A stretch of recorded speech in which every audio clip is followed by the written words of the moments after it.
Today's episode is brought to you by In My Bag Apparel and Customs.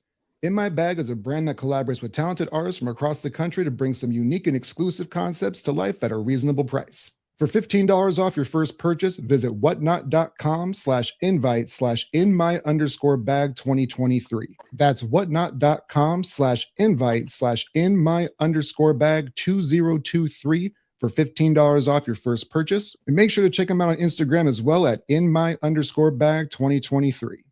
Before we get into today's episode, I want to introduce you guys to another great podcast called The Better Call Daddy Show featuring Rena Freeman Watts. Each week, Rena interviews somebody and shares their life story. At the end of the episode, you get to hear from her dad, Wayne, who gives his perspective on the stories that were just told. Rena herself has some interesting stories as she's worked for such TV shows like Nanny 911 and The Jerry Springer Show, so you never know what you're going to get every time you pop in. You can listen to The Better Call Daddy Show wherever you get your podcast for free.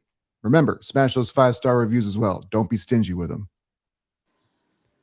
Did you know that chameleons, we know this, they change their color to get in their environment, but they also change their color due to stress levels.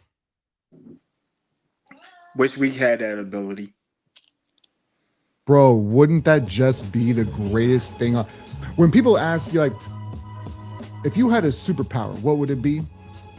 If we could change, that sounds kind of, I know coming from this guy.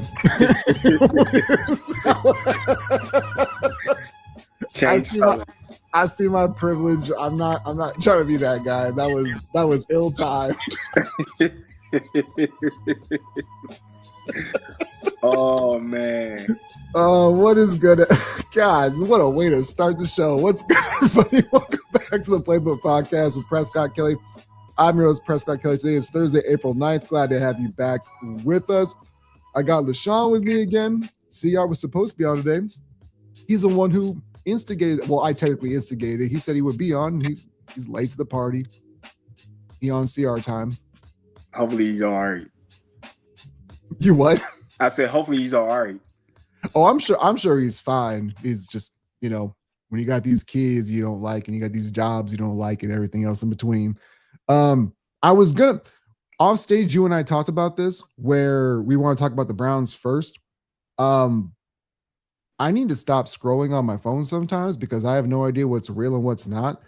Apparently Jaden Ivey is retiring. And I don't want, this is probably a satire page, but I don't fully not believe it that Jaden Ivey is retiring to become a professional. That man will never see NBA floor again. You really think that? Yeah, he's CR's in the building. All we had to do was talk, and CR is gonna pop in. I get it. Yeah, Jaden Ivey is cooked. It's my calling. He is never barbecue chicken. All three of us will play in the NBA before his ass do. Exactly. Do you guys really think that he's done? You can't. He's not good enough to not be done. Well, see, that I think is always interesting because like the religious component always feels like there's a reason why somebody will take you. Like that was kind of the Tim Tebow effect, is because people liked him enough and because of the whole religious factor that he was able to hang around just long enough, even though we knew at the professional level he wasn't good enough. But he was like a top 5-6 pick, but even Detroit didn't want him. And he's declined in usage every single year. So I get what you guys are saying, but I feel like at some point in time, if he goes overseas and hoops for a bit and just keeps his mouth shut, that he might have an avenue back in. No, we just done with him. Bro, you cannot talk about the community like that. You can't do that, especially you can't with the way these owners are set up. You can't be that outspoken like that. Yeah, look at me trying to be optimistic and be a bum real quick. Yeah, you can't be a bum. And I don't agree with what he said. I'm just saying. Like, I mean, I get it. I get where you're coming from. No, like, you would like to see him get another chance, but no, Like his wife is about to leave him. And then, I right, and like everything he's done is so cringy. Yeah, like, it's like cringy as hell. Everything. Your mom coaches at a pretty prestigious college. for the women's basketball program, and you sitting up out here doing this, man. Like, come on, man. Well, see, and that was one of the things. Like, I hope that y'all had a good Easter, but I had put it up, and like CR don't comment much on the talking points, but he's like, they taking up parking spots, and that was the most CR thing I've ever heard with Easter Christians on Easter and Christians on Christmas. Bro, I had the park in the auxiliary, the aux lot. Y'all know what I'm trying to say. On Sunday, that shit pissed me off. Like, I'm here every week. I should have a reserve spot. I was just about to ask you, do you got a reserve spot there? We'll see that. I should. The thing is, again, and you guys have talked about it. Like, we talked about this at certain times. I'm not a religious person. I don't hate on anybody who is. What I have a problem with is people hiding behind of it and the illusion of the Bible and religion. And I feel like if you only go to church on Christmas and only go to church on Easter, you're basically treating it like Valentine's Day. You're trying to make up for everything bad that you did throughout the entire year. You're trying to make up for one day. And I'm not down with that. Understandable. Like, I get where you're coming from. Like, I'm not the type that, I'm not religious or anything. Like, I used to be, like, my mom, and I had a good friend that used to want me to go to church every Sunday and everything. And it's just like, here I am. I'm falling asleep in church because I find it kind of boring. I'm sorry.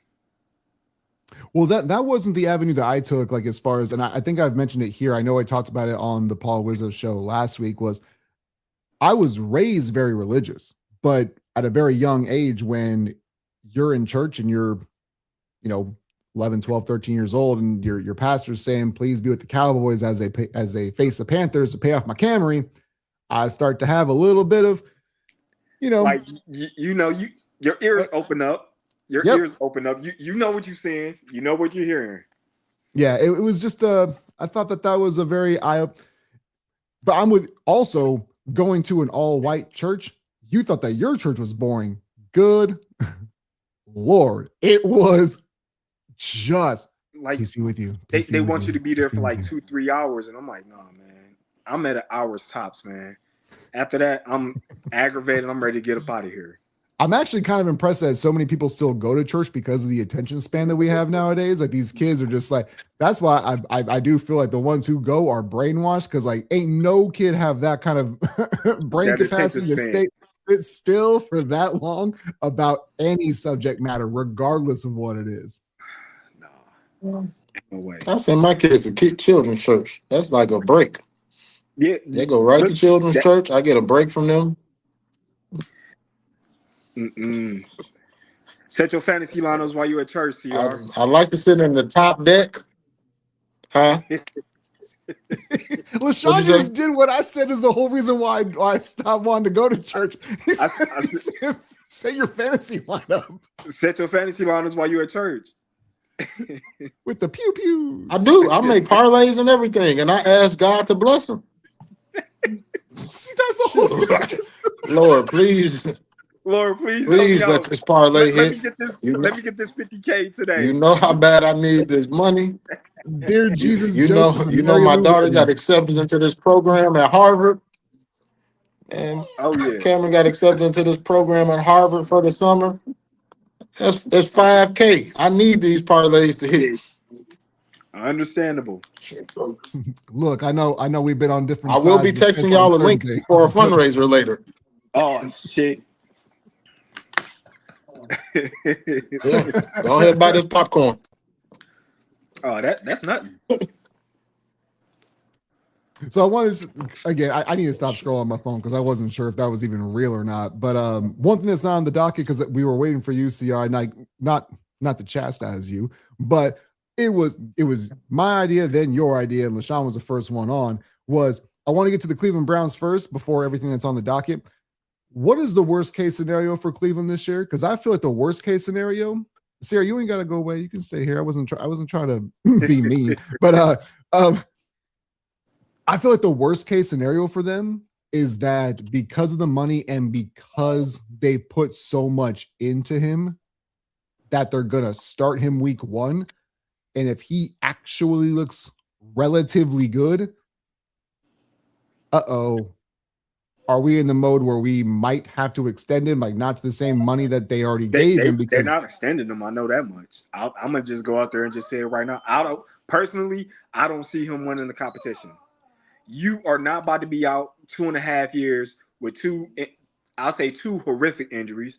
One is a rare bone in your shoulder that you shouldn't be breaking, because that's going to pretty much have your shoulder cooked, and you tore your Achilles not once but twice. So also his heart's broken too, though. Yeah, Sean, his heart's broken. But I mean, I do think, like, in the back of my mind, there's something in me that still says we were paying him this. This is the last year of his contract, right? Of the extension.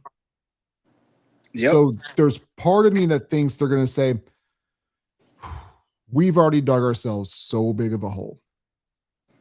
Why not? Like, why not start him? See if he looks good. Maybe somebody wants him, because I know that you're shaking your head, but one thing that we both know is that NFL coaches and coordinators they look at broken quarterbacks as like the broke boyfriend. I can fix him. And if he even looks remotely good, to me, that's the biggest problem. I'm not saying that this is going to happen, but if that's the route they go, is we're paying him this much money, we might as well try him out there, see what we got. The problem to me is, like, if he looks remotely good, is another NFL team going to trade for him? Are the Browns going to give him more money? Like, the Browns would trade him. I'm the Browns, I don't even put myself in that situation, because I would rather just get out, and I know the devil that I know. I'd rather just not play him at all and put myself in that predicament. But I feel like they have dug themselves such a deep hole that they have to at least try to get out of it somehow. The way they get up out of it somehow is Shedeur starts, and Shedor's look good. Hey, Watson, you already got your contract money. You got a nice parting gift. Good luck up out there, my guy. I'm just surprised they didn't release him this offseason, but at the same time, they didn't want to have to pay him $135 million to go away. There does become a threshold where you go, we want this problem to go away, but at what cost? So I understand, like, letting that kind of simmer and playing it out, which what about you, CR? Is there any chance that you see that Deshaun Watson plays again for Cleveland, starts, and they try to move him? Because my whole thing is, like, I just don't know. I'm looking at it from everybody's angle, and I feel like they would give him a shot. I don't think they should, but I think they would. Yeah, he was looking at it from all angles. Yeah, make sure he that's what the Playbook podcast is about. This is aggro crack, baby. No, the Watson gonna be starter week 1. I'm telling y'all, for LaShawn's Cleveland Browns. He ain't gonna be starting week 1. CR, I'm gonna let you guys know this right now. The OTA starts here in a few weeks for the Browns because they got a new head coach. We're gonna hear that Shedeur is getting majority of the reps. He's gonna be the starter. The only reason why Ty got this head coaching job is because he vouched to play Shedeur. It ain't Watson. Wow, they're just making it sound good that Watson is gonna get a chance. Watson is not getting a chance, y'all. You don't think he has? I don't know, man. Like, I feel like he's gonna get. So in this hypothetic, Shedeur starts week 1. What if we talked about this a little bit when it came to the head coaching stuff with Vrabel. We'll get to that in a moment. Like, what if the Browns start 1-3 and Shedeur looks awful? You think that Watson gets a run then? Because I do. You keep playing them. You want just go for the number 1 pick. Just be bad. Be bad on purpose. Jimmy Haslam has his hand in Peyton Manning's pocket because he wants his nephew. Why? I don't listen. You want my honest opinion? I don't see Archie as being a franchise like a Andrew Luck, Matthew Stafford, Caleb Williams type of quarterback.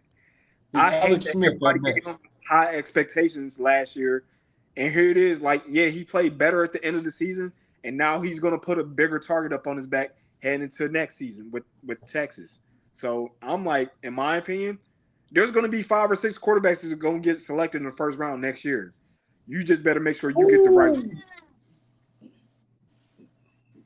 I know that we hear that a lot where it's like it's a quarterback heavy, but this is what irritates the hell out of me about just like the draft in general is the fact that we say it seems like every single damn year we hear it's a weak quarterback draft, but 4 go in the first round damn near every year anyways. Listen, you remember that 2018 draft? That was the Baker, Josh, Lamar, Josh Rosen. Sam. That was that draft. They're comparing next year's draft to that class. But that's even still like that's kind of an. You said why? Yeah, I like saying you're going to have all those quarterbacks that's going to be going into that draft. They're going to have 2+ years of starting experience. They're not going to have the 1 year like who went number 1? Anthony Richardson. 1 year starter. He went top 5. No, every quarterback you're going to have Dante Moore, Archie. You're going to have the quarterback from Oregon, South Carolina. Gillen Gabriel, because I call him that all the time. No. I don't even know who the Oregon quarterback is, but his name now is Gillen Gabriel. Dante Moore, and guess what? He's from Cleveland, so I'm surprised that Browns fans weren't vouching for him to go into the draft. So, I mean, is he from Cleveland or is he from Akron, aka? No, he was born in Cleveland. Born in Cleveland, then moved out to like the suburbs, then moved to Michigan. Zrem Sean says Shedeur is going to be the starter, period. I just don't like dealing in absolutes is my whole thing. Like there's a lot of things that could happen, and like, I'm not a Deshaun Watson defender, but I know at one point in time we thought of him as the guy. Yeah. And if he got his mind right and his body's right, but those are all huge, crazy ifs though. Like that is the biggest parlay of all time. If he got his mind right, if his body's right, if he can still play. The game moves on without you, man. The game move on without you. Yeah. Death, taxes, and football being undefeated when it comes to how good you actually are. Yeah, exactly. Like you can't be on the sideline for 2.5 years and think saying you still got it. Nah, the game is too fast, man. I think that the only reason why like I still have a little bit in my mind is because I do like if I had never seen him be what I thought if I never saw what he actually was, I'd be in your camp 100% without any doubt. But the problem is I saw what Deshaun Watson was at the highest of his powers. And the problem also is when he got to Cleveland, that offensive roster was cheeks. So it was bad, dog.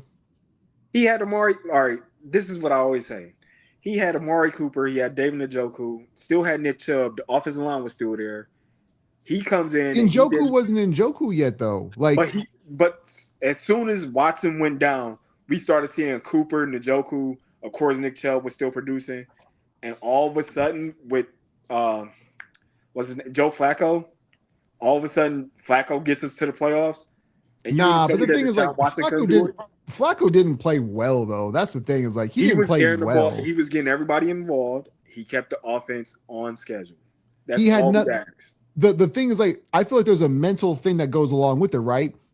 He's now what 49. I'm largely joking, but any contract that he gets is just a blessing in disguise. He's got nothing to worry about. He's slinging it to everyone. And he was throwing it to Kenneth Byers. Like he didn't care.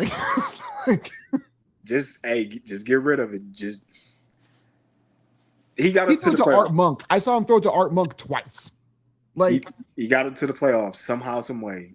Watson, I'll say his last game before he got hurt against the Ravens, you thought something was clicking then. But when that injury happened, I was just like, yeah, that's the Cleveland way. You try to put your hope behind a quarterback and you get shit on. 42 times since 1999. Yeah. What about you, Sierra, before we move on? Deshaun Watson? Should I cue the music like you're talking to Detroit? No, I don't need to talk to PP, man. Like I don't know. The last time we saw him, he was trash. The last time he was in Houston, he was trash. He's been trash for a minute. It's been like 4 or 5 years since he's been legitimately good. Football's Tiger Woods. Oh, hell no. Oh. You said that. Never mind. I'm not gonna say it up on here, but I know what you're saying. I'm not gonna say it up on here because I'm not about to get canceled. Yeah. I know where you cancel the channel, dog. Do you? The fact that in order for Tiger to get his mojo back, he had to start, going fucking with the bitches. Yeah. He was pulling maybe the tampons out with his teeth. He was like, get it out of there. Yeah, maybe Deshaun needed. Well, he got married now, so he can't do that. The Tiger blood. Yeah. Have you had that hot sauce, by the way? It's a hot sauce called Tiger blood. There is, yeah. No, it sounds like it give you hemorrhoids. I'm cool. Then I'll leave my review to myself then. I'm gonna have to look this up, man. I never heard of it. Look, I'm on Google now looking up Tiger. The thing is, like, it's not great. The thing is, like, I put hot sauce, like, the whole Frank's thing is like I put that on everything. I put hot sauce. If it's not basically cereal, I'll put hot sauce on everything. And Tiger's blood is like, it's just there's no flavor to it. Okay. But anyway, so it's not even that hot. It's just not good. I think what they did, if I remember right, the timing was around when Tiger King dropped from Netflix. Oh, because I had never seen the hot sauce beforehand. I'm not saying it wasn't there, but I never noticed it until like 2021, and that's when I bought it because I'll dig in. I'll see what the hype's about or see why this thing is here. It just wasn't that good though. Offered to send me a call. But I want to get into this Diana Rossini and Mike Vrabel thing. I made the joke about how, if Vrabes would have won that Super Bowl, he wouldn't be in this position, right? But to dig into it deeper, because I don't know the timeline of when they met. I also know the timeline of when Diana Rossini really got to the height of her powers. And I mentioned this with Joy Taylor as well, as like Joy Taylor always had like kind of the fallback of like, well, your brother is Jason Taylor. Like the reason why she got into her powers, I feel initially was because of what we would call nepotism. But then you see like it's a beautiful black woman on TV and she makes some good points and then she starts to validate herself. But then we get everything that's wild through Fox News as far as what she also had done. And then we go to Diana Rossini, who with Vrabel, two married people. But is she where she got because of what she did? Or did she do it to get to where she got, then stopped, and then her and Vrabes just had a vibe? I don't know what the deal is because I feel like the glass ceiling to me still exists in sports when it comes to women and especially women of color trying to get to a certain point because they're still looked at as like this is a men's dominated field. So I understand like trying to do what you got to do to get to the next level, but at the same time, you got to have some who you are as a person. Like it's a very convoluted talking point, really. You're right. I've seen all the videos come out like she disrespectful as hell. Like, exactly. Diana is. Yeah. Because the thing is, I have not done any research on this. I saw her and Vrabes, and that was it. And I've seen the memes, but I have no idea what's actually factual. A lot of people are doing a lot of digging up there on Twitter. See, I don't dive into that cesspool. Yeah, she said on one she said on ESPN, like, she tells her husband that she needs a boyfriend, like, bro. Yeah. And that she actually tweeted that out. She tweeted that out. Okay. And I'm gonna just say this right now. I'm gonna just say it goes past Vrabel. Like I'll say before this whole Vrabel episode came out, there was a rumor that she was with Sean McVay back when he was in Washington. Whoa, really? Yeah. So when I first labeled this episode, I was going to preface it with, I don't mean anything disrespectful to Diana. It was just, I thought, a clever play on words for an episode. But apparently, this Diana really is dirty. Whew, yeah, I mean, when you're in that type of business, you do what you got to do to, especially as a woman, to get ahead.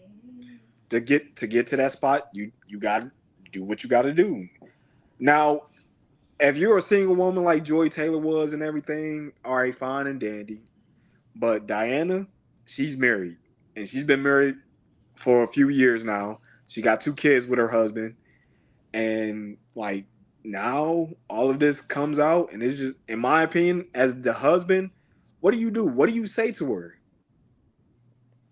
Well, I think what's wild is that if she's already, because again, I don't follow a lot of people, like the whole celebrity thing doesn't really intrigue me. So the fact that she's been that open before him, maybe he's just okay with it because of the bread that she make. He's a cuck then. Yeah, right. I wasn't going to say that word, but I'm glad that you did, but I was thinking it. So he's over there in the corner sitting in the chair watching. It's like that weak-ass Boys to Men line. I knew you were out with that other guy. I just didn't care. Like, you bitch. Oh, my goodness. Hey, baby. You know I love you. Oh, my goodness, man. We belong together. And you know that I'm right. Ain't no way, man. I can't have somebody that I'm supposed to be laid up with embarrassing me like that. Publicly, privately, can't do it.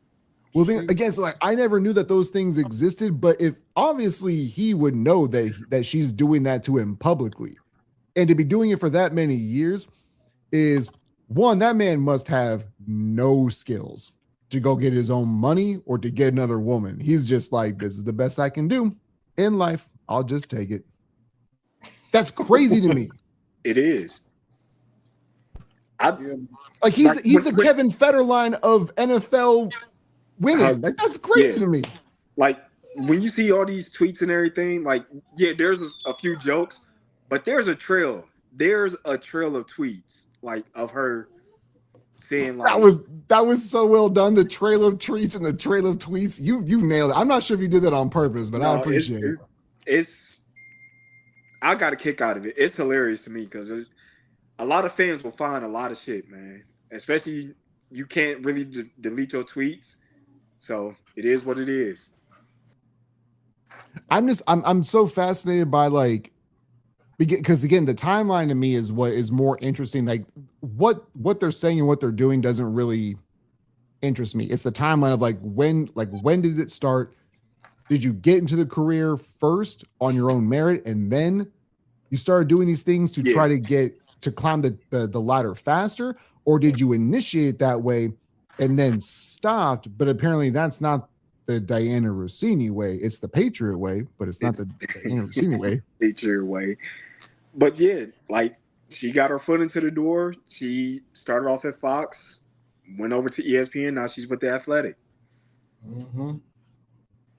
Got that shit tooted up, boy. Mm-hmm. You just got to be careful. That's all. Like verbal tooting and booting it. Went straight to Huey with the toot that thing up. As I said up there in the group chat, if the Patriots have a bad year, you already know what's gonna happen. And that's exactly what we talked about in the chat. I said, look, man, by May 1, they're gonna forget about this. But once this is how the cycle always goes, man. By May 1, everybody's gonna forget about it. We're gonna have the NBA playoffs starting in June. Like these things are gonna happen, or May and whatever. Or actually at the end of April, I guess.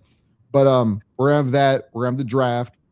So there'll be a little bit of a spike right then and there, and then it'll dip off, and then training camps will happen, and then it'll spike up again, and then it'll dip out. And as long as the Patriots aren't worse than 2-2, they'll get swept under the rug again. Rinse and repeat. Let the Patriots miss the playoffs. Oh, I would love that. There would be no bigger winner in that. Well, I shouldn't say bigger winner than me, but it does lean into how I've always viewed sports. Is like, just because you did one thing once don't mean you're going to do it again.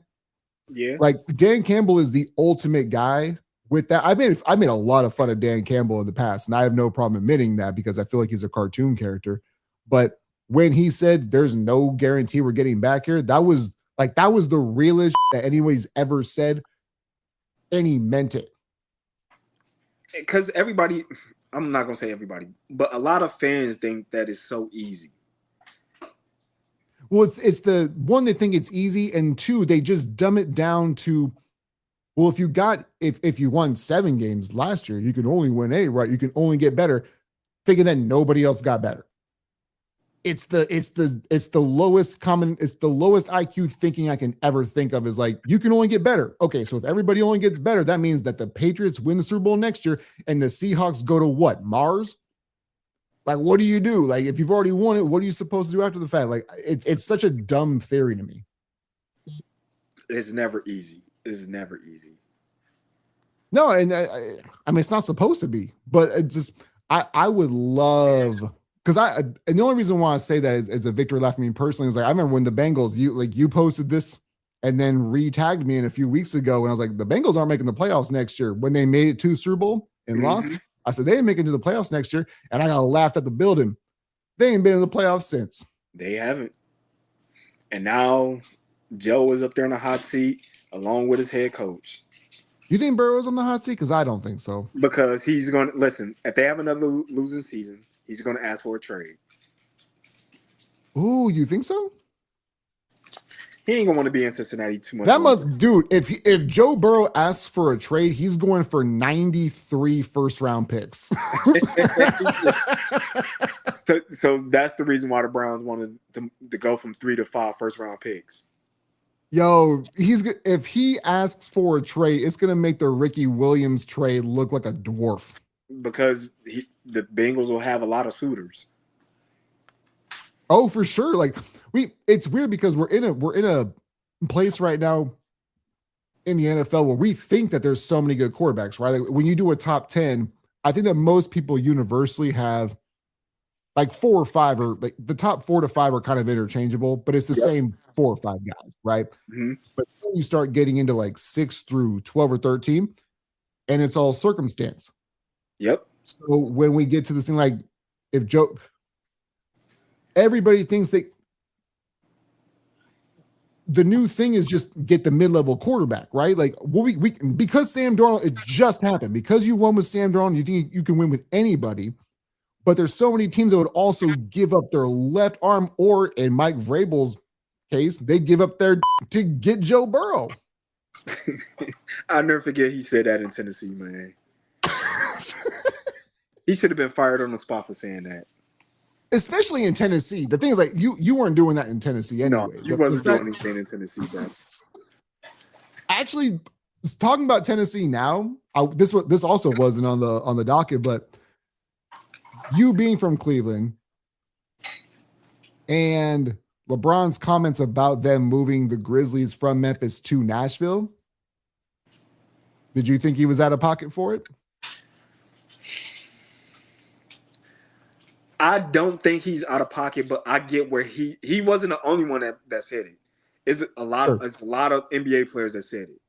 But at the same time, those players, they're not just talking about the city of Memphis. They're talking about more than the hotel and what goes on around there, because there's a few stories that a few NBA players have been robbed coming from the practice facility, going across the street to the hotel. Like, that's bold, especially down there. I think it's so weird because, like, again, like, looking at it from everybody's angle, like, basketball itself means something in Memphis. Yeah. Like, it does. Like, hoops matter down there. But from a corporate version of it, no, it don't.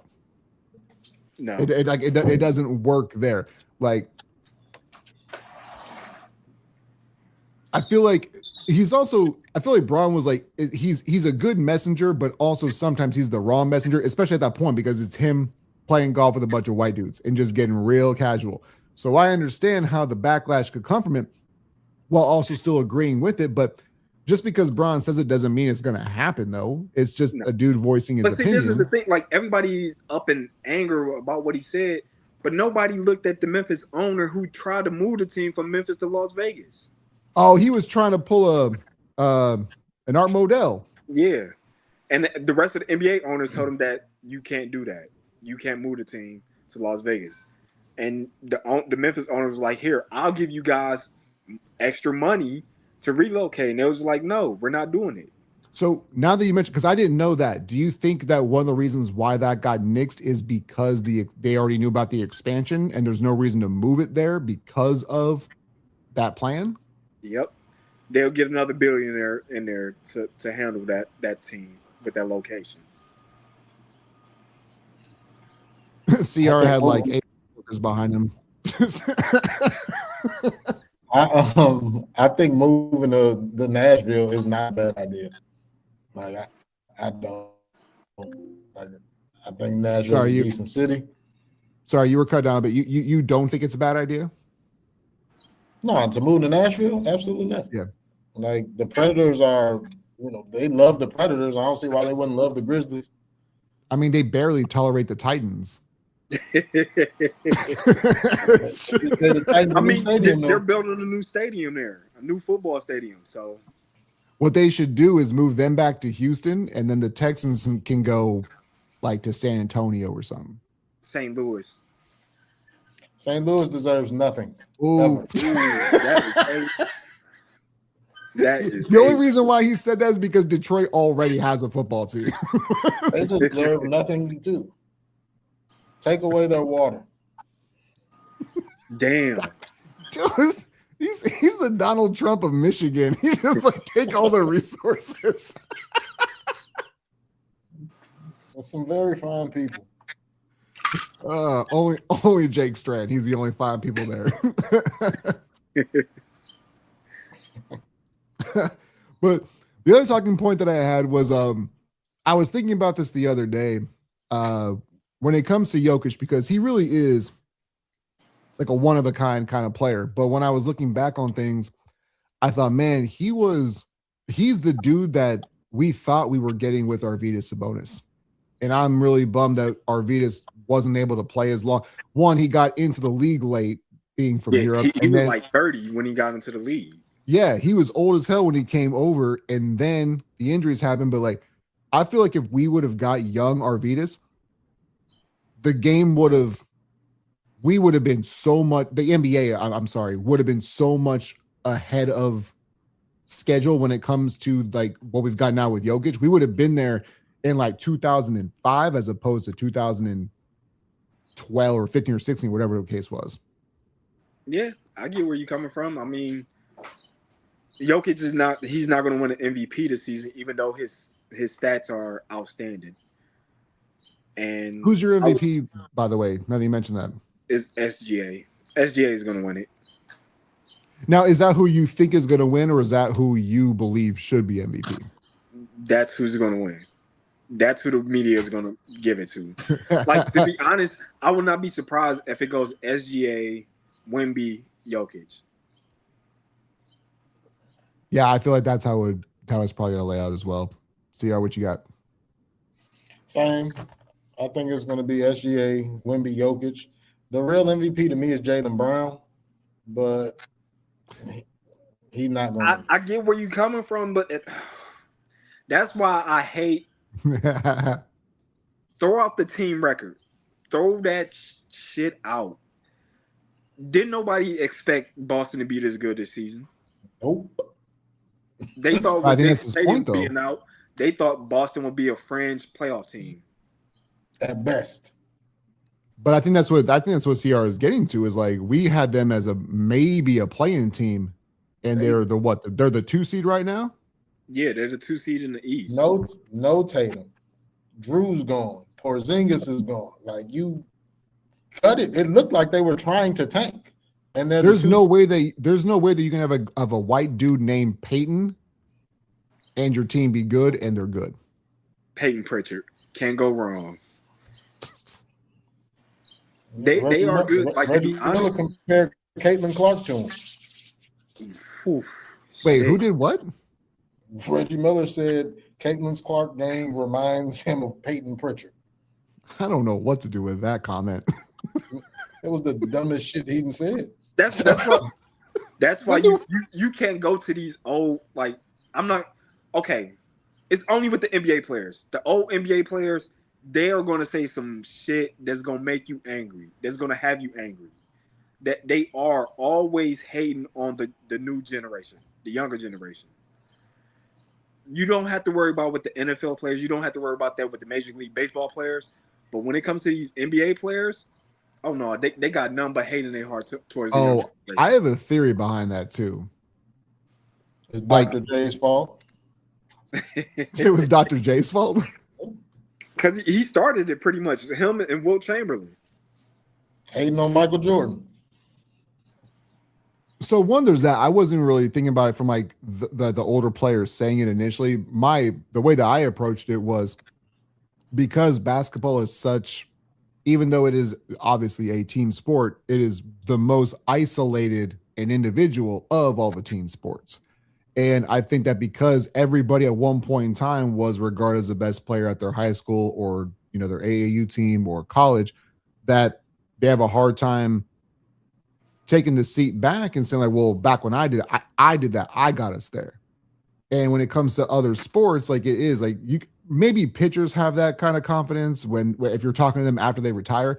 But I feel like Hoopers are just, man, if coach would have put me in, if he did not like me, I would have done this. Like there's an individual ego to me that just accentuates harder in basketball. And I feel like that's why as we get older too, we want to be remembered. And I think that basketball is the team sport that really kind of drives home back in my day, it's because you're not thinking about things like the rules and everything. You're thinking about how you played and how people regarded you before you got to other elite people with shortened rosters and shortened availability. That's the way that I look at it.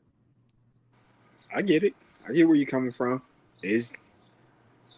Again, Reggie Miller shouldn't have said that, man. There's no reason to hate on Caitlin Clark like that. Like Caitlin Clark, said some banana shit. To be honest, I would not be surprised if Caitlin Clark led her team to the WNBA Finals this season, man. I would. Win MVP, like she goes bonkers. Like she'll probably have like 2 or 3 50-point games this season because that's how good she is. Okay, hold on. They look damn good with Kelsey at the helm last week. You're right. You know, we got to see how she fits back in. And she is a turnstile on defense. This is the reason why I always say when it comes to her and Paige, I will always take Paige because I know Paige is going to put in the effort on that defensive end. Right. She ain't good either, but at least she tries. She's trying. So she's Steph Curry. She ain't good, but she tried. Yeah. And Caitlin is James Harden. It's Luka. Caitlin's Luka. It's because in the WNBA, everybody got skills up out there. You can't hide. You cannot hide. We're gonna find I got Atlanta you. What's that? I got Atlanta. You said you right can't. now. You got Atlanta. Oh man, hell no. Oh, he went to straight piece up, A-Town down. Oh, I can't go with you on that. I got to see how the rest of this free agency gonna go. True story. Like I see that New York, they got their 2 big pieces back, but what's gonna happen with John Quayle? That's a huge one. I'm waiting to see what the Aces is gonna do too. Let's see what the Aces is gonna do. Can you afford Jackie and Chelsea? So who you gonna choose? I'm glad that you guys can talk women's hoops because I'd be like, can the Houston Comets and Tamika Catchings still win this year? They'll be back in 2028. Yeah, at least Leslie and the Sparks. How we doing there? The Comics will be back. The Rockers from Cleveland will be back. So that's why I'm very happy that they got the CBA contract that they wanted. Because now they're going to get another huge TV deal because of more teams being involved in the league, and more money being involved means higher contracts. And they really deserved it. I just hate when a lot of dudes up on social media be like, they don't deserve anything. They ain't bringing in no money. They got the NBA helping them out. Like, of course, the NBA gonna help them out because they, at the same time, they are expanding as much as they keep expanding. Let's just say if it gets up to, I say about 20 teams in about 5 years, who's not to say that there be around like $100 billion to bring in? How many teams are in the WNBA right now? Is it 16? Yeah, well, it's going to be 16 this season because they got 2 teams coming in. You got a team from Toronto that's coming in. And then it's like a team every year or every other year for the next, like, until 2030. Yep. See, and from a business model, because again, I don't. This is not a diss on women's basketball. It's like I just don't watch. I don't have the time to really consume everything. My fanhood and my bandwidth is only so deep. But from a business model, I think that's the right way to do things. Sometimes you can overexpand and it dilutes a product, or it doesn't meet a need in an environment or a location. So I think that adding another team every couple of years, I think, is a good way. Now, I think that seeding is going to be weird because if you have an odd number of teams on one conference and an even on the other, that might kind of be a juxtaposition of how are we going to do seeding for playoffs. But I mean, overall, as a business model, adding 1 or 2 teams every few years, I feel like that's the way to expand that particular product with the WNBA.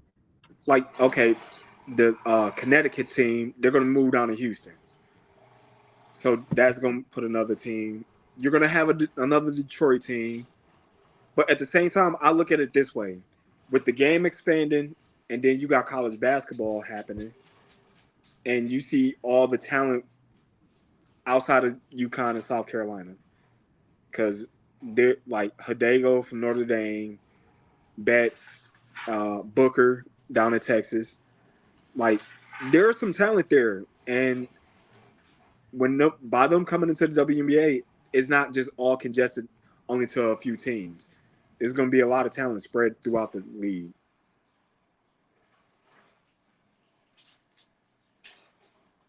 Oh, CR, you muted. A lot of those women, there's a lot of women that aren't in the league and they can hoop, but there's just not enough roster spots for them. Yep. And that's another reason why the CBA helps them a lot now, because normally you can cut a first round pick and it won't hurt your team. Now, by them getting selected, they're guaranteed a spot and they guarantee their salary. I think that's one of the reasons why I kind of champion for expansion is, will the product be the same? No, but there's a lot of people, regardless of gender or whatever, who can play the sport at a very high level. And yes, sometimes there are politics. Yes, sometimes you peaked in high school, so you got to go to a great school and your name recognition still carries you into the professional leagues. Yeah, there's part of that. We also see that some people don't work as hard, because it came to them so easy at the lower levels. Once you become a professional, you don't have the same drive. You've made it. You've got your guaranteed money, and now you're done. I feel like expansion does help, or just different leagues help, because there's so many people who can play and are driven that why not have some other expansion either in the league that you're in or have supplemental leagues to act as like a minor league system. I think it's weird that like Major League Baseball has a college league and then multiple, farm systems, but like minor league systems, but we don't really have that or care about that in any other sport, really. I think it's kind of bananas. Because you want to know something? All right, well, Major League Baseball, they got an international pool. NBA, you still got international pool. But at the same time, NBA has the G League, but with Major League Baseball, they have all these minor league teams that you so much hoops you got to go through just to make it to the majors. Like, all right, I've been bitching about the Guardians. They used the #1 pick up on this kid. They brought him up. Yeah, they got him down in AA, AAA, and I'm looking at the same guys from his draft class make it to the major leagues way before him. And I know why they're doing it, and I hate it because the arbitration. What's that? The arbitration. The arbitration is, you can say, the service manipulation. The service requirements, yeah, because you have to serve like what 5 years before you can get. Yeah, and by them bringing them up like after May 1st, that can hold them over for another year. That was a whole Chris Bryant situation back in like 17. Like that was a huge issue back in the day. Like, get rid of that rule, man. Right. And that's another reason why you don't see some of the, I'll say, the minor league players that rightfully deserve to make it to the majors, because the teams want to hold them down. And now by them holding them down, let's say they get injured or if they don't play in a consistent level now, the organization's like, we could just be done with them. We could just move on without them. Do you think that's the reason why the Pirates did? Because again, I don't even remember the kid's name, but I know they got Schemes. So he's what, 19 and already getting MLB reps. Do you think that? But see, this is the thing. The reason why they brought him up now is because he agreed to the contract that they gave him, and it's a terrible deal for him long term. But see, this is the thing. Like, what was the contract that he signed though? 9 years, $140 million. He'll be 28 by the end of that deal. And they bought out 3 years of free agency. Yeah, bought out 3 years of free agency. Let's just say if his first 6 years, he's an elite player. If he'd have hit the free agent market, he'd have been 25, 26 years old? He hit the free agent market. Who's not to say that the Dodgers or the Mets or the Yankees throw a blank check at him? Right. Like, and by that time, we're looking at $800 million by that time. Yeah. So you think that what he signed was a bad contract? Because I can look at it as a good angle from multiple reasons. It's good for him right now. But let's just say later on into that contract, as he's moving on and he's getting better and better, and he's one of the face of the league, yeah, that's a bad contract. Because now the Pirates, they're not going to go to him and like, we're going to extend you. No, Major League Baseball, they don't do that. But the thing is, like, what if he's not that good? What if he's then he becomes like the white Bobby Bonilla, but for not as long. But then you got to look at someone like Ronald Acuna, who signed an 8-year, $100 million deal, and he's outplayed that 10 times over. Yeah, and he won't see free agency until he's like 30.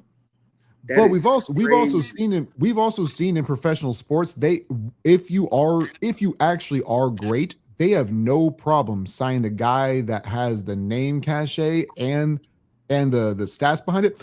Kirk Cousins is still getting paid. He has the greatest agent of all time. The greatest agent of all time, HOFer. He's goated.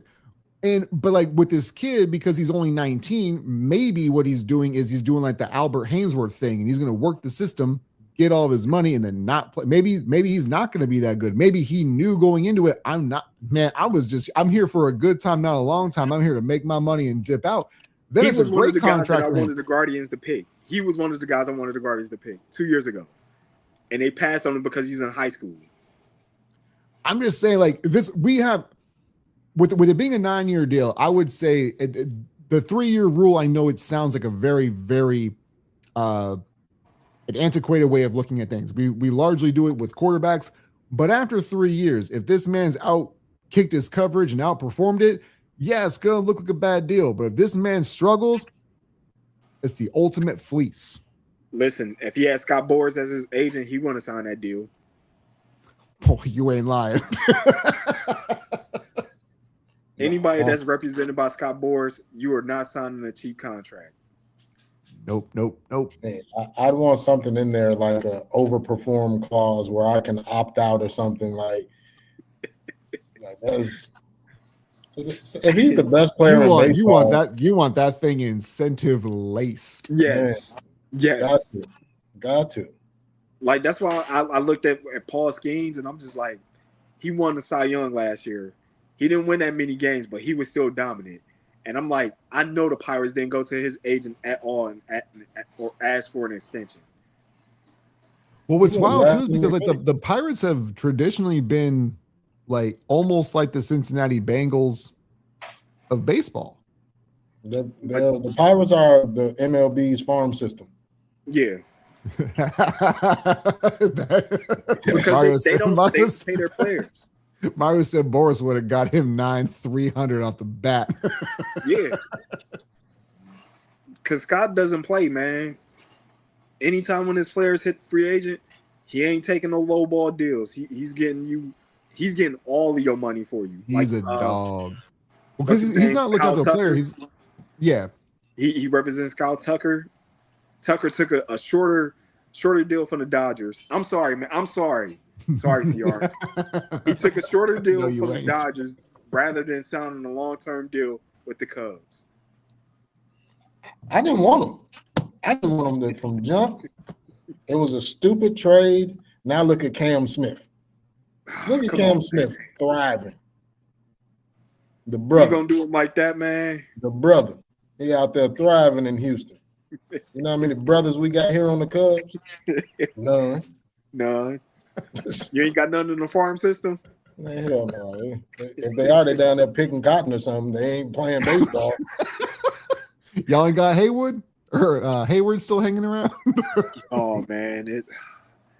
Hey, that's my hero. Without him. Y'all don't win the 2016 World Series, I know. Where's Steve Bartman when you need him? Thank God for that rain delay. I swear to God, man. Man, it wasn't even raining that hard. Hey, man, the wheels was falling off. We was about to lose. Ain't no, like, as soon as that rain delay happened, I was like, yeah, we about to lose this game now. Whew. Could not believe it. So the last thing I had on the talking point, if you guys have something that you would that you want to bring up before the Jalen Hurts part of this, go ahead and let me know. But that was my last talking point, was this whole the Jalen Hurts piece, where I don't really know what Philadelphia is doing anymore, because we've given Roseman a lot of praise for how he's constructed these rosters and the moves that he makes. And is this something like behind the scenes where they want to get Jalen out of town because they believe AJ Brown? I don't think they're trying to get him out of town. I think they're trying to motivate him. He doesn't have any guaranteed money left up on his contract after the season. So they're trying to motivate him like, hey, we need you to be a better leader, be a better player. Like, because he can't play like how he did last season and think saying he's going to get top 3, top 5 money. But see, that's what's so weird, is like, I thought the leadership thing was like the whole thing that we leaned on him. Like, we leaned hard into he's the leader of this team, even though he lacks certain not physical attributes, but I mean, when we think about pure passes of the football, Jalen Hurts is way down the line before we get to him. And I thought the thing that we thought most highly about him was the intangibles. So if you thought that this guy could manage a locker room, like, why would you not want to bring him back? Like, to see, when I read the story, to hear that from 12 different Philadelphia Eagles personnel, players, I'm like, this sounds like somebody's against him. You mean more than AJ Brown? I'll say it's more than AJ Brown. It could be somebody up there on the defense, could be somebody up there on the offensive line. I feel like it's just I feel like now that we're in the offseason, people are really taking notice of what AJ Brown said and what he's like, his antics, and they're going, yeah, we see it. I don't think they're trying to motivate him. I think what they're trying to do is, because of the guaranteed money and the length of his contract, they're saying, we're okay moving on without you, dog. Like, we can go. You've seen what we've brought in to make things work. We don't need you. That's the way that I'm interpreting it. Who they moving on to with at quarterback? I think that it's not quite the same. Like, you and I, we talk about this quite regularly with the coaching, thinking that they can just fix anybody. Mm-hmm. I don't think that they necessarily do that with Jalen Hurts. Like, they're not going to that extreme, but because they have seen so many times, we know how to get talent, we know how to acquire talent. We can be the same type of team without you. Yes, we did it with you, but I'm pretty sure that we can do it without you. And I feel like that's where they're at right now. You think Philly fans gonna turn on him next season if he starts off slow? I think that Philly female fans will never turn on him. So Uncle Phil gonna turn on him. Oh yeah, he's gonna be ready. He gonna it's the Vrabel thing. If they start 1-3, he's gonna be like that good looking motherfucker gotta get up out of here. I can see him doing it too, man.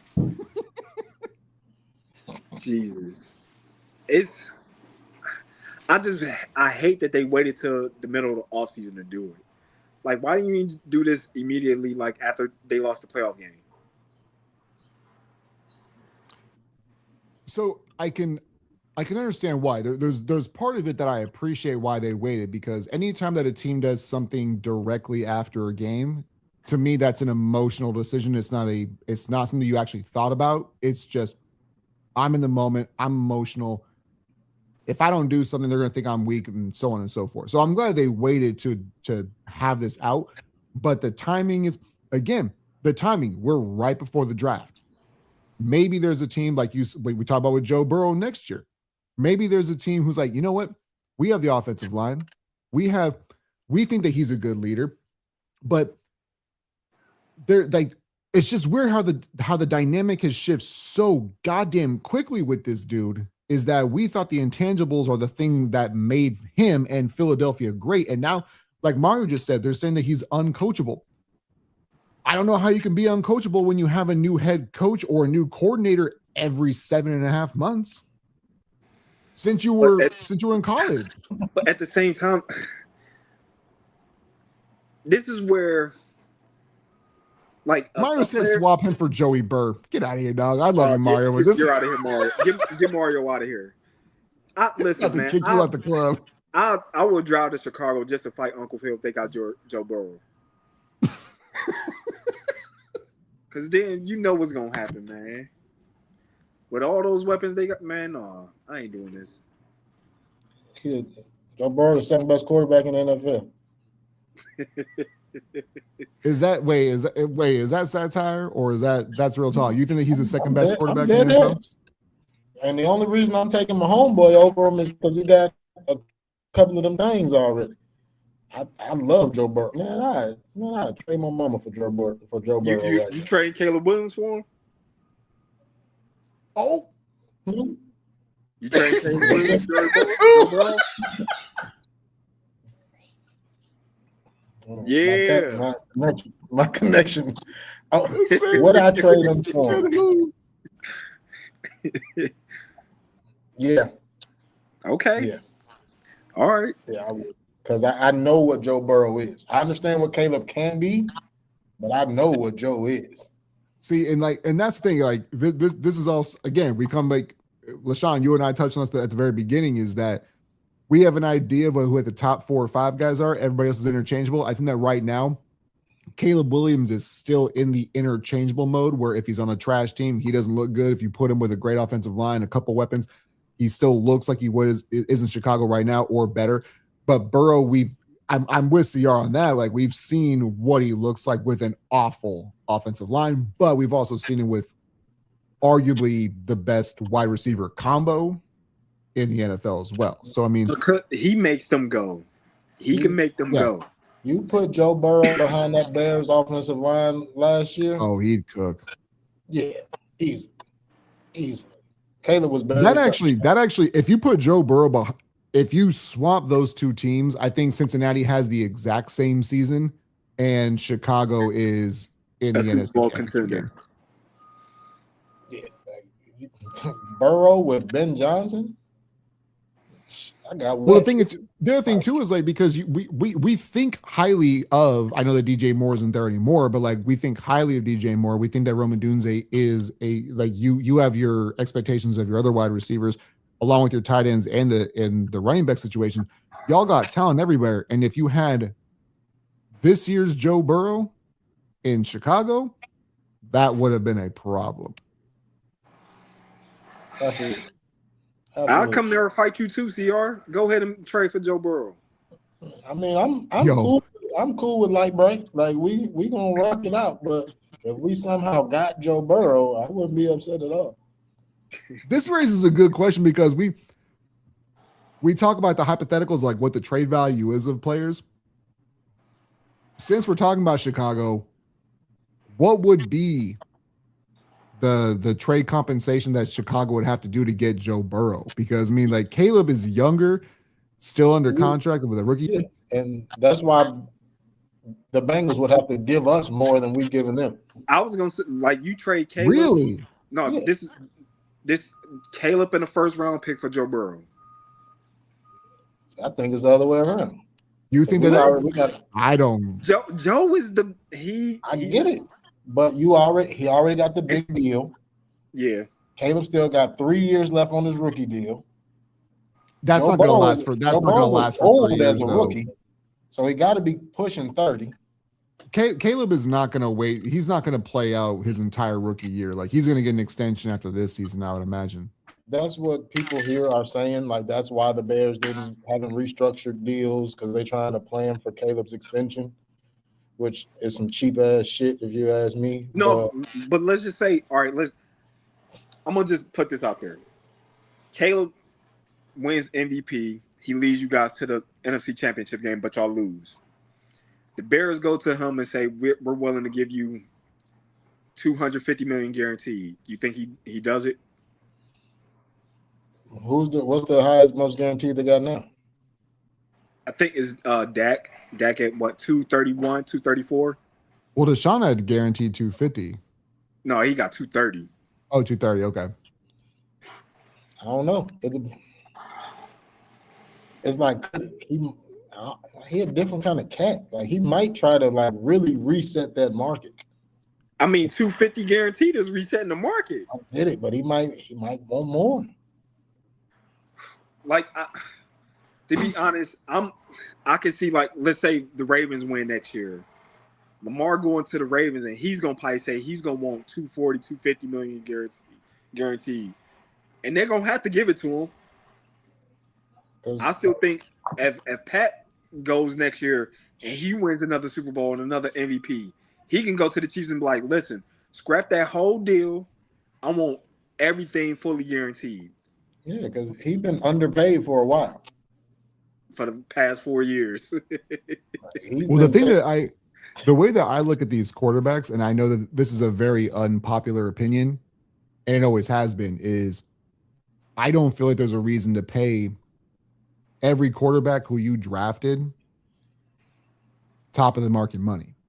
Like, we can't lose the guy who got us to the playoffs after a drought, or the guy who got us to whatever championship game, because people dumb it down to, well, that's the quarterback, he's the best player on the team, we need to pay him. We can't lose that guy, right? And yeah, you can. Like, there's 2 or 3 dudes who you write a blank check to, but if you don't have that dude, the Patriot way actually works this way at the most important position. Man, if you've got a guy who has the cachet of a Justin Herbert, and let's just say you flame out again, bro, trade that man. Get 4 first-round picks. That's the way that I look. I know that you don't like the way I talk about quarterbacks. You hate the way that I talk about quarterbacks. But you can't disrespect the best position in the game. I can. I just did. I'll do it again. Watch me. You gotta pay. It's a quarterback league. I know, but you're only going to go as far as your quarterback take you. I know, but the thing is, I disagree with that completely, because we just talked about Jalen Hurts about being replaceable, and the same thing with, like Mario said, like, I'll give you Purdy and Ayuk tomorrow, which isn't a great trade, but I mean, it's just like Hey, Mario's throwing everything into the trade, man. I'll give you current Jerry Rice as we speak. I just feel like we're getting to a point where, especially like with these guys who have been in the league for, they're not old, but the guys like Herbert and Lamar and Josh Allen, they, like you said, they're in their almost their 30s now, but they hold so much cachet and so much name recognition where, could you imagine the trade value for Josh Allen? Those guys have multiple holes, and he has multiple holes in his game. If they traded him for just a slew of picks and players, I'd be okay with it. I would be the same way with the same thing with the Chargers. If, like, Justin Herbert's done nothing in the postseason, and they flame out every damn year, but he still is considered a top 6, 7, 8 quarterback. Y'all ain't doing anything anyways. go ahead and move on and retool and get all the holes, fill them up. And then go ahead and go 10-7 again. Now, are you filling those holes up with a franchise quarterback? We don't think that Jalen Hurts is necessarily one. We don't think that Brock Purdy necessarily is one. And like, if you get an extension, especially I say a top 7 market placement, you are a franchise quarterback. No, I think that you get designated as one, but I don't think you actually are. We saw Blake Bortles and Jimmy Garoppolo get paid. One led his team to a Super Bowl berth. The other one just flamed out. But see, now Purdy, I will give you credit because I think that Purdy is better than what most people give him credit for. But again, like they've done that. San Francisco is thinking about the same way that I think that Philly right now is thinking about it with Jalen Hurts. Is like, we can do this with anybody. The whole reason why we swung on Trey Lance is we thought we were a young quarterback away. Now they missed on the pick, but they're so the ego is so strong in some of these owners and some of these GMs where we can do it with anybody. And if it's that strong, stop paying mediocre quarterbacks top flight money. You got to. I don't think you do. Like I know that's the trend and that's what we've done. I firmly believe that just because that's the way we've done it, I don't think it has to continue though. Quarterback, defensive end, left tackle. Those are the 3 most important positions in the game. You pay those and then you figure out the rest. Mario said, I didn't need a Jimmy G reminder. I love that. But the thing is that so this is what we've always been told, right? You pay the quarterback. Then we've been told you win with a quarterback on a rookie contract, which is, to me, one of the dumbest arguments ever, because I think there's only been it's been Mahomes and Russell Wilson, I think, won Super Bowls on their rookie deals, but that's pretty much it. And then now the narrative is shifted to, well, all you need to do is get a mid-level quarterback. Just go get you a Sam Darnold. That's the reason why I land so firmly on stop paying mediocre quarterbacks. So Kirk Cousins is going to lead the Raiders to the Super Bowl. Huh? I said Kirk Cousins is going to lead the Raiders to the Super Bowl. I swear to God, man, if I was in Ohio right now, I'd f you up. There's no way. You said it. You said mid-level quarterbacks, man. No, the Raiders did. They gave $20 million just to get backup. I'm saying that the circumstance matters. I have the same reason, the same mentality I have with don't pay mediocre quarterbacks top 5 money is the same reason why I have the same stance of it's okay to draft a running back in the first round high if your team matters. I like Ashton Genty. The Raiders drafting him in the top 8 last year was stupid. But if another team did it and everything else fell, I would have agreed with it. That's why I don't want the Chiefs to stay away from. You don't want them to get. I think the Chiefs they're gonna draft none but defense because that's what they need. They go hard to paint on the defense side. They needed some weapons too, because I don't know what Rashee Rice was gonna happen with him. You ain't here. The NFL threw that out. I get it, but it's always one thing after another. So it's like, man, that's the thing too, is like just because one thing goes away doesn't mean another thing can't potentially happen. And that's the Chiefs have done a good job of like they've taken some risks on some people, like the Tyreek Hill's another dude who they took a risk on. That's the reason why he fell so much. I think Kareem Hunt was another dude. Like they found value with the off the field issues and it not be so much of an issue in house. But Rashee Rice is getting to a point where we don't care how talented you are. I don't know if I can trust you. True. Puka's gonna be up there next. Hey, my boy, wild, that man. Puka out here wild. Man, listen, you know how much money he potentially lost? He was supposed to be getting the next contract at the JSN. I was gonna say he was supposed to get the JSN money, and there's a reason why he hasn't gotten paid yet. The Rams went to his agent and was just like, "Yeah, you're gonna have to wait till after next season." Puka be like, "Man, come here, let me bite you, girl." I can't believe he did that. He's a damn fool. It's so wild because it's so weird because I remember I love just the fact that like nobody knows any of these dudes, but like behind a keyboard, everybody capes up for everybody until something wild comes out. Like Deshaun Watson had a pristine record until what happened in Houston. Puka was looked at as the great American story of guy who gets hurt, falls in the draft, and then balls out and is going to get a great contract because look what hard work and perseverance can prove to you. And then we go, oh, I didn't know he was a racist. I didn't know that he was out biting people. Like these people behind keyboards have no idea who the hell these athletes are. We just want to pretend like we know who they are to sound smart, but then you just look like a dummy. Yep. But all right, fellas, I've got to get up out of here. All right, sounds good, man. Oh yeah, that's right. You had to go pick. You have a volleyball game to go scoreboard for. Yep. Girl, dad, love you, man. Sierra, what you got? Do you have anything else on the docket that you wanted to either like get off your chest? I know that you're going to have some kind of hate Michigan thing. I'll get the music queued up. You have anything in the background? They won the national championship this week. I can't even say nothing. I mean, you can. You're allowed to. Yeah, but then I really just be a hater. But I'm gonna let them live today, this week. I hope y'all have the day that you deserve, and the day that you deserve was the other day. Yeah, whatever. They starting lineup was 30 years old, so like, come on, man. Yeah. It'd be nice. I do have two. Pocket. I guess I do have two questions for you to get your opinion on things before we head out. Is one, the Geno and Don situation, and then two, the whole Danny Hurley. I know that this is a couple days old. This is going to be an older take, but I do want to get you're one of the funniest people that I know, and I love the way that you address things. So I want to get your perspective on it. Is the Geno and Don kerfuffle, if you will, and then also Danny Hurley basically headbutting a ref, and whether you enjoyed it or whether you thought it was outlandish and foolish.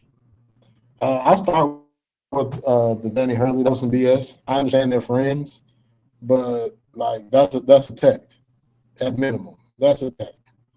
And like any other coach did that to him, they're thrown out the game. And the game was close enough to where that would have made a difference in the game. So like that was some bullshit. I ain't gonna lie to you. Like I get it, but like why does he have that cachet? I feel it the exact same way, because I remember when I saw people doing it, they're like, well, that's just how he is. And it's like, well, every other situation that I've ever met is that's a technical. And you as the adult are supposed to know that you can't do that in that environment. Because again, the thing also was that it wasn't like it was tied and he smashed that and they were up by 3. He made it and it was a tie game. You make that kind of, if it's any other ref, or if that guy had any integrity for what he does, he would have teed you up. And if he loses, the entire narrative around Danny Hurley changes. It's not he's a passionate coach. It's not that he loves the game. It's not anything else. It is you can't control your emotions. We can't trust you. Like the entire narrative and how we view him changes if and only if that puts up the T signal. Yeah, and it would have been, Danny Hurley cost his team a shot at the national championship. Yep. That's what it would have been right there. And that's what it should have been. Right. I know that some people in here are not just when they listen, are like, well, coulda, shoulda, woulda. No, man, who you knows matters, and it shouldn't, because that's the gambling portion of it as well. Like if you didn't have UConn on the money line or whatever the case is, man, you mad they didn't call a tech. Yeah, because I had Duke minus the points. You had Duke minus 3? No, I had Duke minus like 7.5. So it was looking good in the first half when they were up 20. I'm like, oh yeah, we about to cash. I ain't even. Oh, you know what? Why didn't you? Sorry, I just got your text. Why didn't you put that in the chat, man? Oh, I don't know. I didn't think about it. Oh, man, I'm always trying to help people out. I know this is bad. This is bad for people who are just going to listen to the podcast later. But I'll say what it is. My daughter, who is 15, was accepted into a pre-collegiate pre-med program at Harvard. So we are having a fundraiser to raise money for it because it is mighty expensive. When you said that initially, I wasn't trying. Like, I thought you were just joking, like just haphazardly just saying it. I didn't. That's crazy, dude. I'm crazy proud of her. Congratulations. Oh yeah, she's a brainiac. She's more goal driven and focused than her dad. So, she just got approved for dual enrollment. So by the time she's done with high school, she'll be halfway done with her bachelor's program, and she wants to be a doctor. There's no better way to make that money in this country nowadays. Right. But you also got that's incredible, man. Like, I wish that my kid had that kind of drive. Like, my kid's smart, but he ain't Harvard smart. Like, I love my kid. I'm not trying to dog him, but like, it's just. And she's dope. She's dope. I'm gonna need her because the way I eat, I might need a good doctor. See, that's the thing about having multiple kids. You got one that can be a doctor, one that might be an athlete, one that might be a lawyer, like personal trainer and chef, man. If you get 5 of them, they all go into different fields that can take care of you down the line, right? That's all I want. Like, that's all I want. It's about diversifying your parental portfolio. That's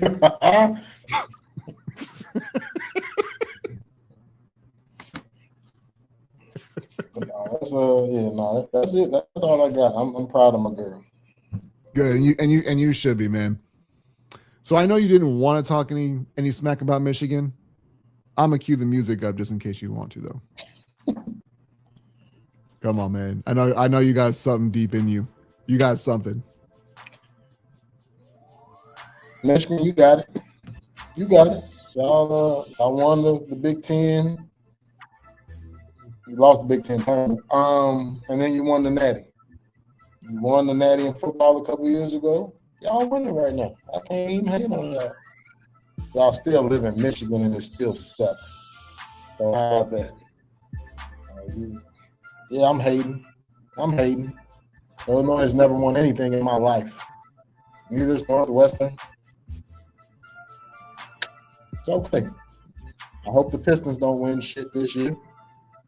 I know the Tigers not winning shit. And the Bears, we're going to make sure the Lions don't win shit. So enjoy your little collegiate championship. We'll be on your ass come November. Don't even worry about it.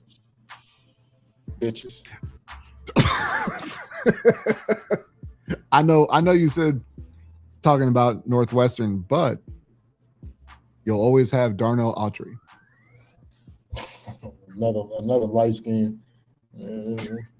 I knew that you were gonna do that. Sometimes the alley-oops, like, you gotta pre-plan them, but you always yam on it like you're Blake. You never miss on it. I try. You're a good man for that.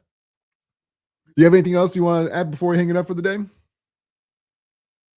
No, just like, I love you and LaShawn. Y'all my brothers. That's it, man. I just want everybody to stay up and be blessed. You don't get to do that. You made fun of me for putting it in the group chat in an audio, and now you're hijacking it and weaponizing it against me. You don't get to do that, good sir. Hey, man. It's a dog-eat-dog world. We just taking taglines for ourselves and whatever, man. Like, you wouldn't be the first and you're not going to be the last, but it's okay. It makes me feel like I'm contributing more to society than I actually am. But this has been the Playbook Podcast with LaShawn Brown and CR McGee. You can find us where you get your podcast for free. This is kind of late in the episode to plug the actual podcast, but it is what it is. You guys know the drill. You can find us wherever you get your podcast for free. Like, share, subscribe, smash 5-star reviews, and like CR said and took it from me, y'all know the drill. Stay up, stay blessed. We'll catch you guys on the next one.